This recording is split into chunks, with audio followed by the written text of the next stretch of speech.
people like me. You need people like me so you can point your f***ing fingers and say, that's the bad guy. That's the bad guy. That's the bad guy. That's the bad guy. That's the bad guy.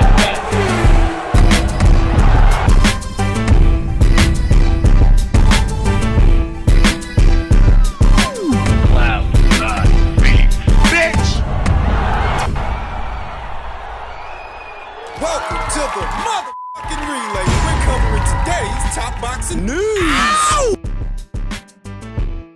Okay, we'll start with this. You may have heard over the weekend that Ben Shalom and Boxer have managed to get Natasha Jonas a fight date before the year is out, which is not what I expected because her longtime trainer, Joe Gallagher, just the other day was complaining. It's disrespect. It's disrespectful to have had Natasha Jonas sitting out for as long as they have without a fight. They got her the Ivana Habazin fight. The unification match in Natasha's neck of the woods at the Exhibition Center in Liverpool. December 14th. It almost seems impromptu, spur of the moment. The Exhibition Center has an approximate 11,000 capacity. Why impromptu? Because of what I told you. Not but a week ago, Joe Gallagher was complaining that they hadn't gotten Natasha Jonas another fight. That she fought Michaela Mayer in, what was it, January? At the beginning of this year? And she's been on the shelf most of it. On ice. To know what they say about the squeaky wheel. It gets the grease. And so she will be facing Croatia's own Ivana Habazin, reigning WBC champion, 35 years old, to Natasha Jonas, who's 5 years older, at 40. Ivana is an orthodox fighter, very experienced, whereas Natasha is a southpaw, experienced in her own right. Sporting a professional record of 15 wins with 2 losses, 1 draw, 9 knockouts, having only ever been knocked out once in 18 professional bouts, and that was many, many years ago at the hands of the murderous, the homicidal Vivian Obanov, who it's my understanding is serving time for the murder of her husband. He was beaten to death. Being honest with you, though, I would still Vivian her Obanov. Yeah! It's the only woman to ever knock out Natasha Jonas. Natasha's other loss was at the hands of Katie Taylor some years later, and there's no shame in that. She's going to be unifying titles with Ivana, who sports a professional record of 23 wins with 5 losses, no draws, 7 knockouts, having only ever been knocked out once in 28 professional bouts. And her situation, like Natasha's, it's the same deal. She got knocked out many, many years ago at the hands of Sweden's own Michaela Lauren. Did she kill anybody? No, Michaela didn't kill anybody. Currently on a 2-fight winning streak, Ivana was last in action in April of this year against Kinga Magyar for what was the newly vacated WBC title. That's how she won it. After Jessica McCaskill dropped that belt to go ahead with a Lauren Price fight.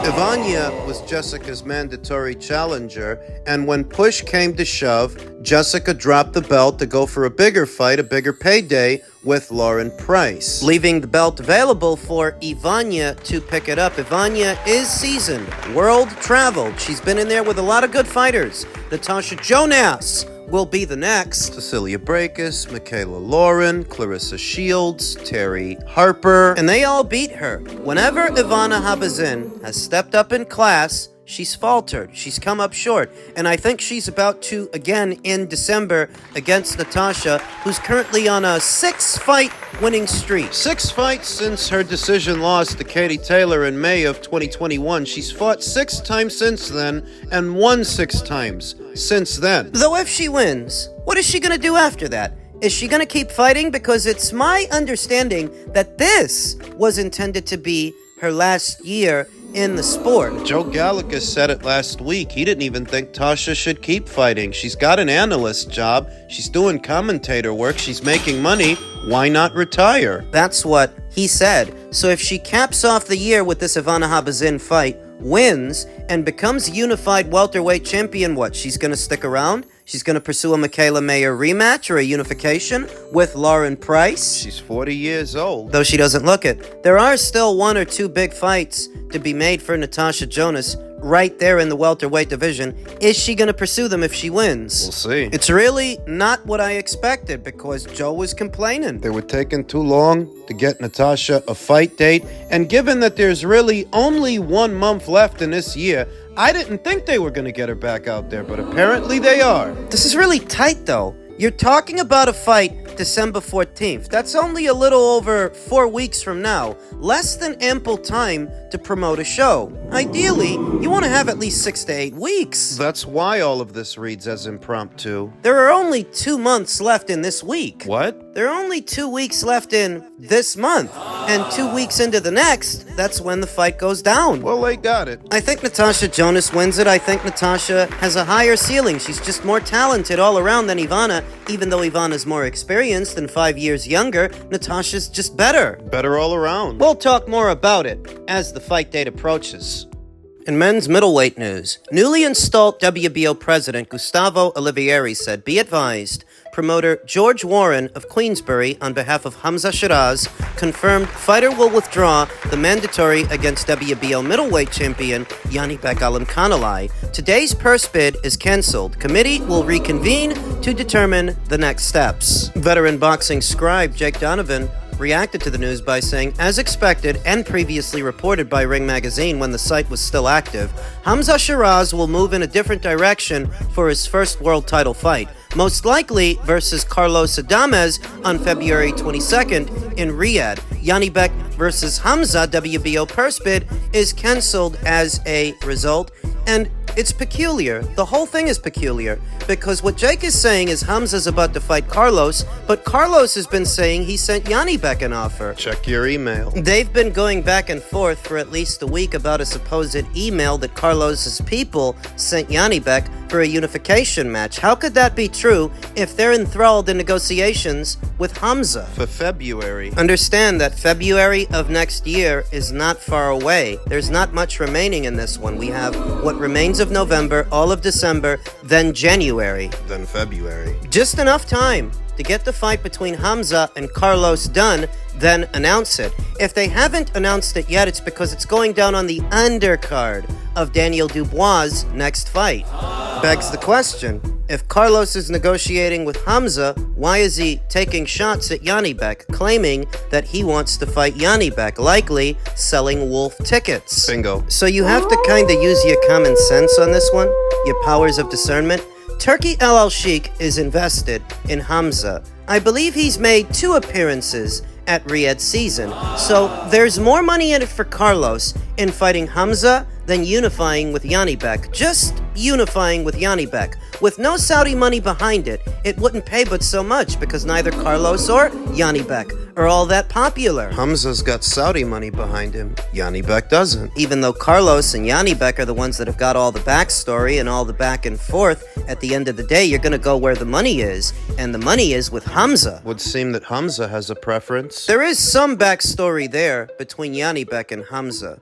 A few weeks ago, Jake Donovan, Dan Raphael, and Kevin Iole claimed They did. that Janibek had rejected a 7-figure offer. 7 figures on the low end. We're talking about $1 million. That's still more than he made to fight Andre Mikhailovic. They said he rejected an offer to fight Hamza.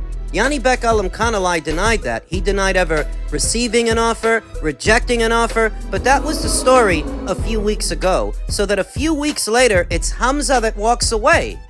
Now it would seem that Janibek Alimkhanalai was telling the truth. He didn't reject any offer to fight Hamza Sheeraz. He's not afraid, not ducking Hamza Sheeraz, and it's Hamza that swerved him. And the whole time that rumor has been circulating, Janibek has taken to his social media saying that he's waiting for word about a Hamza Sheeraz fight, but if Hamza's fighting Carlos... You got a shot at Janibek. He's got 2 alphabet titles. Why don't you fight him? I'm not sure. We know that you don't have to break the bank to get Janibek in the ring because the fight between him and Andre, that didn't even cost much. What was that, $500,000? Between them. The entire pot was $500,000. Janibek is not an expensive fighter to get into the ring, whereas Carlos Carlos, the PBC guy, Carlos, you know he's looking for big money. If you want him to voluntarily defend his WBC title, I think it's going to cost you more than fighting Janibek, so why not go with Janibek? Maybe they think that fight is more dangerous. Maybe they don't want that one right now. Maybe they'll circle back for it later. Carlos Adames did look like shit with Terrell Gausha in his last fight. He didn't look nothing special, whereas Janibek, he knocked the guy out. He didn't look nothing special either, but he did finish strong. He did knock Andre Mikhailovic out. So maybe to Team Sheeraz, compared to Janibek, Carlos is a safer choice. He's been beaten before. He got beat by Patrick Teixeira at 154. I don't claim to be a mind reader, but there has to be a reason that they're foregoing a shot at 2 alphabet titles for one, just one, against Carlos. Why do they prefer Carlos over Janibek? What makes that fight more appealing? He's no more well-known than Janibek. And I think he's more expensive. I'm really not sure. The most that I can come up with is, well, he has been beaten before. He didn't look nothing special in his last fight, so maybe Team Sheeraz think he's more beatable than Janibek. Doesn't look like Janibek is about to fight Carlos or Hamza, but that does leave him with Erislandy Lara, the only other champion at this weight in his early 40s. Somebody's got to get the title away from that guy. Somebody has to take that title away from Erislandy Lara. Who better than Janibek Alimkhanalai, who's left without a dance partner? Ranked right behind Hamza Sheeraz in the WBO's ranked standings is Denzel Bentley, who Janibek Alimkhanalai has fought before and beat before, though he struggled. And I guess if Hamza's skipping out on Janibek, he's the next man in line, but he's got a fight coming up too. He's got a fight coming up next month. Maybe if he wins, they install him as the mandatory. Though who's really asking for a rematch between Janibek and Denzel? I'm not. The most ideal scenario for today's middleweight division is while Hamza's fighting Carlos, let Turkey pay for it. Let Turkey pay for a Janibek versus Lara fight. Why not? Bring some consolidation and some excitement to this division. In the past, Turkey's tried to get Gervonta Davis on board, Canelo Alvarez on board. You could make a fight between these two for a fraction of the cost. A fraction of what you would have had to pay them. Turkey's a true blue boxing fan. What he's doing for the betterment of boxing. Well, the middleweight division desperately needs his help. It needs a shot in the arm. It's hard to imagine that a fight between Janibek and Lara would happen on its own. The promoters working amongst themselves to make it, because commercially it's not a big fight. What the fighters are going to want for it versus what it's actually worth in the open market, it's hard to imagine that happens on its own. But if Turkey bankrolls it, now you're cooking with rice. I hope he makes that fight. And now for what are the updates to the current men's Ring IQ pound-for-pound list, not just based on this past weekend's action, but several contests and outcomes that have happened already. The list hasn't been updated in a while. Mostly because I didn't want to have to keep updating it. You see, the last couple of weeks and months, there have been a string of fights that would directly affect how these guys stack up against each other. For becoming the light heavyweight division's undisputed champion and reigning as a champion for 7 years consecutively, overall, Artur Beterbiev ranks in at number 5. Ahead of Teofimo Lopez, who ranks in at number 6, but still behind Terence Crawford, who ranks in at number 4. Those still in the top 5. The hierarchy of thought being that even though Teofimo Lopez has been a champion at more weights than Artur Beterbiev, he has not exhibited the longevity and the dominance of Artur Beterbiev. In fact, Artur is what Teofimo pretends to be. You know how Teofimo likes to say that he was undisputed at lightweight and undisputed again at super lightweight? He never was. He wasn't. He never held all the belts at either of those weights, whereas Artur, he does. No franchise belts, no French fry titles like the one that Teofimo had, none of that crap. He's beaten the same number of world champions as Teofimo, 3 heads apiece. He beat Alexander Vajdik for the WBC, Joe Smith for the WBO, long reigning champion Dmitry Bivol for the IBF, and the undisputed crown, where Teofimo beat Richard Comey and Vasyl Lomachenko at lightweight and Tosh Jaylor at super lightweight. So they've both beaten 3 champions and taken belts from them. The difference is, Artur's reign as a champion has been a consecutive reign for close to 10 years. Close to 10. He's reigned as a champion at light heavyweight before Teofimo even got to fight for a belt. He's been a champion for 7 years and counting. That's unifications, that's title defenses, all successful, exhibiting a level of dominance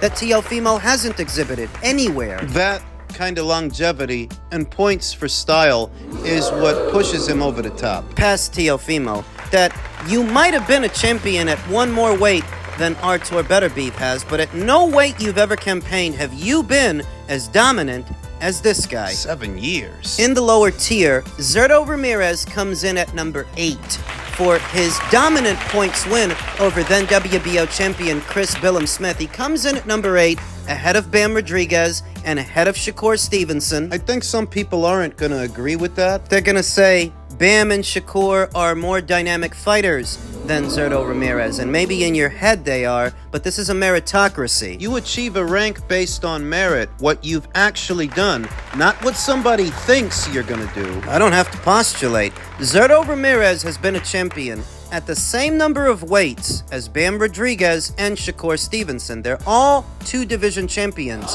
What separates them, what breaks the tie, is Zurdo beat one more champion than they did. Shakur beat 2 champions in Jamel Herring and Oscar Valdez. Bam beat 2 champions in Sonny Edwards and Gallo Estrada, whereas Zurdo beat 3.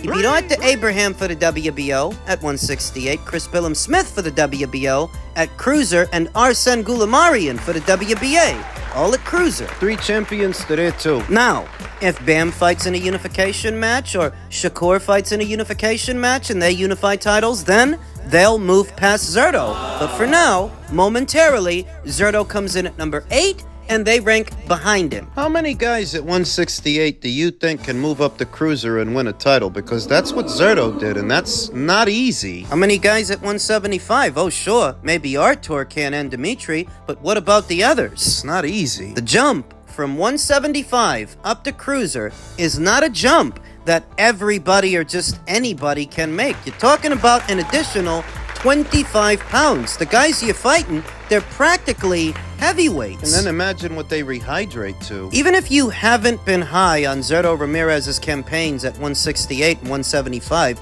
his campaign at cruiser is very impressive. This guy used to be a pressure guy. He used to be a come forward, mid-range to inside pressure fighter, and he's turned it all around. The 180 that he's done is unprecedented. Doesn't usually happen that way. For pressure fighters, least of all, this guy used to be a flat-footed plotter. This guy's a full-on boxer now, sticking and moving and staying on his toes, using the ring, setting traps. That's pound for pound. Boxing from the outside and banging on the inside when it's necessary, when he needs to. I think some might wrestle with the idea that Zurdo Ramirez should rank this high on any pound-for-pound list, but like I said, this list is not about feelings. It's about results. It's a meritocracy. It's not my imagination that the jump from 175 up to cruiser is a big jump, the same way it's not my imagination that this guy beat more champions than Bam Rodriguez and more champions than Shakur Stevenson. So for that, at least momentarily, he ranks in at number 8. The saving grace is that those guys are still young. They've got plenty of time to add more champions' scalps to their resumes. They're not done. But then again, neither is he. Those are the current updates to the Ring IQ pound-for-pound list.